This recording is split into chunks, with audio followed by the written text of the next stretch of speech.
আমরা সবাই জান্নাত চাই কি চাই না? আপনারা বলেন নাই, বলেন সবাই চাই কি চাই না? আচ্ছা, কেমন হবে যদি আমরা একটা জান্নাতের মালিক না হয়ে দুইটা জান্নাতের মালিক হয়ে যাই? খারাপ হবে না ভালো হবে? 27 নম্বর পারা সূরাতুর রহমান, আল্লাহ রাব্বুল আলামিন বলছেন, বান্দা শোনো শোনো, ওয়ালিমান খাফা মাকাম রাব্বিহি জান্নাতান, আমি আল্লাহকে যেই বান্দা ভয় করবে তার জন্য আমি আল্লাহ একটা জান্নাত নয়, তাকে আমি আল্লাহ দুইটা জান্নাতের মালিক বানায় দিব। কোন সবাই সুবহানাল্লাহ, দুইটা জান্নাতের মালিক হয়ে যাবেন। এই হচ্ছে তাকওয়ার ব্যবসার লাভ। এবার আসুন তাকওয়া কাকে বলে। এক, দেখেন ডান হাত আর বাম হাত দেখেন। ডান অপশন, তোমাকে একটা সরকারি চাকরি দিব, আমি তাকওয়াকে বুঝায় যাব, কবে আসবো জানি না, তবে বুঝায় যাব। তাকওয়া 1 নম্বর অপশন। সরকারি চাকরি দিব, but that is on condition, একটা শর্ত আছে, তোমাকে 10 লাখ প্রথমে ঘুষ দিতে হবে, 1 নম্বর। সেকেন্ড অপশন, তোমাকে আমি একটা ব্যবসা দিব, তোমাকে মুড়ির ব্যবসা করতে হবে, তোমাকে ঝাল মুড়ি বিক্রি করতে হবে, অথবা তোমাকে রিক্সা চালিয়ে ভ্যান চালিয়ে খাওয়া লাগবে। তোমার মনে যদি তাকওয়া থাকে, তুমি বলবা যেই চাকরি আমাকে ঘুষ দিয়ে করতে হবে ওই চাকরির মুখে আমি লাথি মারি, আমি প্রয়োজনে ডাল ভাত খাবো, রিক্সা চালায় খাবো, ধানের খেতে কাজ করে খাবো, তবু আমি হারাম ইনকাম করতে রাজি হব না। ঠিক কিনা বলে? যেই বান্দা হালালকে গ্রহণ করে, হারামকে নো বলে, সেই হচ্ছে মুত্তাকি। আসুন প্র্যাকটিস করি। আমি বলবো হারাম, আপনারা বলবেন নো। আমি বলবো হালাল, আপনারা বলবেন ইয়েস। দেখা যাক কতটুকু পাচ্ছেন আপনারা। হালাল, জি জি, রেকর্ড হচ্ছে তো এটা, জোরে। হালাল, হালাল, হারাম, হালাল, হারাম। হালাল আছে যেখানে, হারাম আছে যেখানে, এটাই তাকওয়া। সুবহানাল্লাহ পড়েন সবাই। 1 নাম্বার। 2, তাকওয়া মানে আমাকে কেউ দেখে না, কেউ শোনে না, কেউ জানে না, কিন্তু আমি যখন যেখানে যাই, যা করি, আমাকে মাথায় রাখতে হবে কেউ না দেখলেও আমাকে দেখছে একজন। আওয়াজ দিয়ে বলেন সবাই, তিনি কে? যাদের হৃদয়ে আছে আল্লাহর ভয়, তারা কভু পথ ভুলে যায় না। আল্লাহর প্রেম ছাড়া এই দুনিয়ায় কারো কাছে কোনো কিছু চায় না। ঠিক কিনা বলে? রাতের আধারে যারা সিজদাতে রয়, দু চোখের অশ্রুতে নদী যেন বয়, ছলনার হাত ছানি যতই আসুক, ছলনার হাত ছানি যতই আসুক, পেছনে ফিরেও সে তাকায় না। যাদের হৃদয়ে আছে আল্লাহর ভয়, তারা কভু পথ ভুলে যায় না। আল্লাহর প্রেম ছাড়া এই দুনিয়ায় কারো কাছে কোনো কিছু চায় না। ঠিক কিনা বলে? দিস ইজ তাকওয়া। কেউ দেখে না, কেউ শোনে না, দেখে একজন, শোনে একজন, তিনি কে? একটা ঘটনা মনে পড়ে গেল, একটা যুবকের কথা। একদিন একজন, এটা কিন্তু বলতেছি তাকওয়া বোঝাবার জন্য, মুরব্বী আব্বা জান, আম্মা জান, কথাগুলো একটু বুঝে শুনবেন। এক যুবক এসে বলছে, হুজুর, আসলে যুবক তোমরা আমার কথা রাগ করো না, আমি তোমাদেরকে অনেক ভালোবাসি, বোঝাবার স্বার্থেই বলছি। এক যুবক এসে বলছে, হুজুর আমার একটা বাজে স্বভাব আছে। আমি ওকে পার্সোনালি বললাম যে কি, আমাকে বলো, সমস্যা না, আমি তোমার বন্ধুর মতো, আমাকে বলো। বললো, হুজুর একটা বড্ড মারাত্মক রোগ আর কি, আমি রাতের বেলা অশ্লীল ভিডিও না দেখলে আমার ঘুম আসা। নাউজুবিল্লাহ পড়বেন না আপনারা? মানে পর্নোগ্রাফি না দেখলে আমার ঘুম আসে না। আহা, আমি বললাম নেক্সট কথা বলো, তারপরে কি বলবা? তো সে বলল, একদিন রাত প্রায় 11টা 12টা বাজে, আমার বাসার বাবা মা ভাই বোন সবাই বাহিরে বেড়াতে গিয়েছে, আমি বাসায়, I was alone at my home, আমি একা ছিলাম। মনে মনে ভাবলাম, যেহেতু বাসায় আজকে বাবা নাই, মা নাই, ভাই নাই, বোন নাই, কেউ নাই, আজকে আমি পর্নোগ্রাফি আরাম করে দেখব। আস্তাগফিরুল্লাহ। সেই যুবকটা ওই রাত, কথা আগে বোঝো, আগেই হাসতে যেও না, কথা বোঝো। রাত বাজে 12 থেকে 11টা, আমি কানে হেডফোন দিয়ে I was watching pornography or maybe blue flame, বাজে ভিডিও দেখছিলাম কানে হেডফোন দিয়ে। সাডেনলি আমার ঘরে একটা ঠাস করে শব্দ হয়, আওয়াজ হয়। আমার কানে আওয়াজটা আসার সাথে সাথেই আমি হেডফোন খুলে ফেলেছি, খুলে ফোনটা খুব দ্রুত রেখে দিয়েছি। ভাবছিলাম মেবি আমার বাবা মা চলে এসেছে, খুব দ্রুত গেট খুলে সামনে গিয়েছি। আমি গিয়ে অবাক হয়ে গেলাম, হুজুর বাবাও আসে নাই, মাও আসে নাই। তাহলে কি হলো যুবক, আমাকে বলো।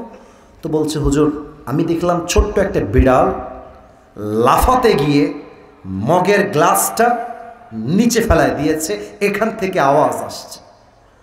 এই জিনিসটা দেখে আমার কলিজায় রক্তক্ষরণ তৈরি হলো মুসলমান হিসেবে, জানি সামান্য একটা বিড়ালের গ্লাস ফেলার শব্দে আমার অন্তরাত্মা কেঁপে উঠেছে। Because I was watching pornography, আমি ব্লু ফিল্ম দেখছিলাম, উলঙ্গ ভিডিও দেখছিলাম। কিন্তু বিড়াল তো অনেক দূরের কথা।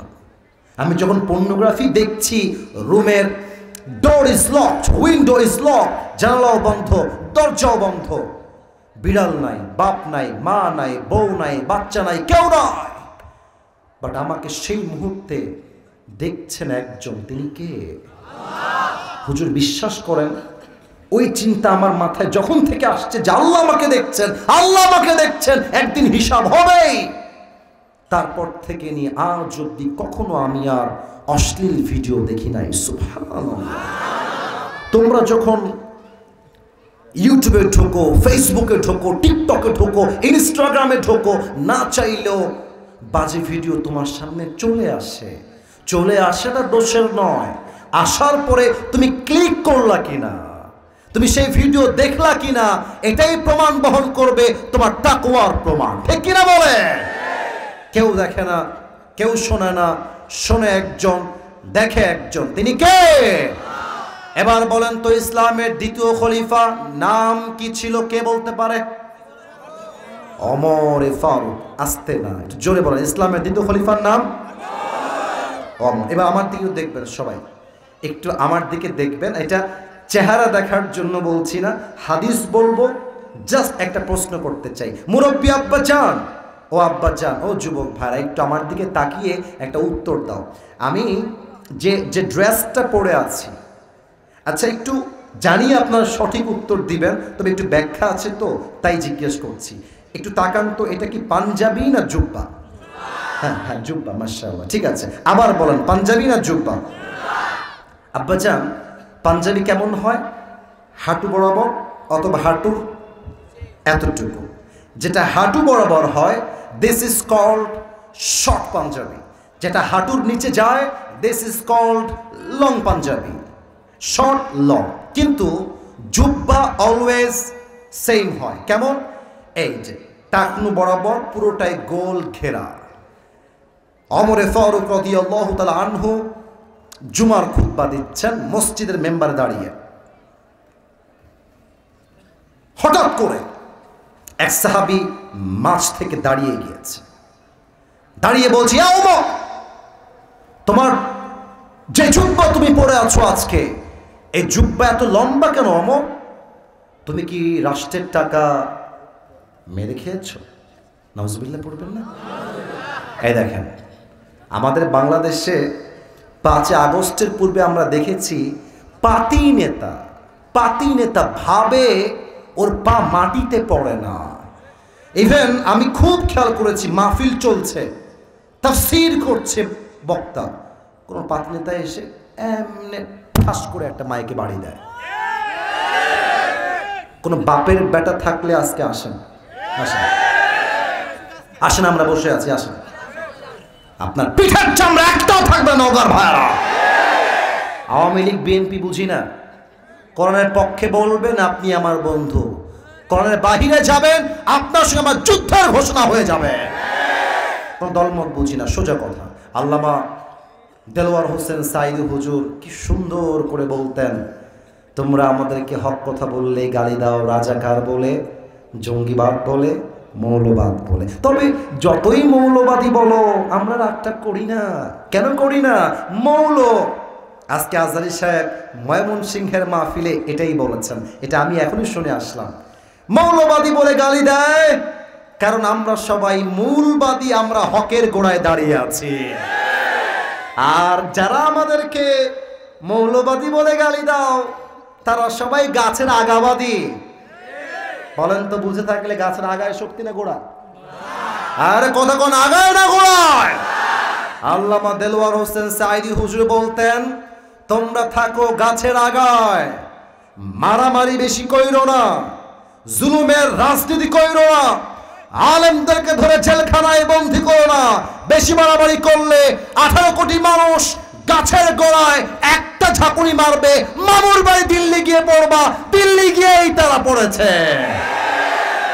অতএব নেতা সাহেব, নেতাগিরি সব জায়গায় চলে না।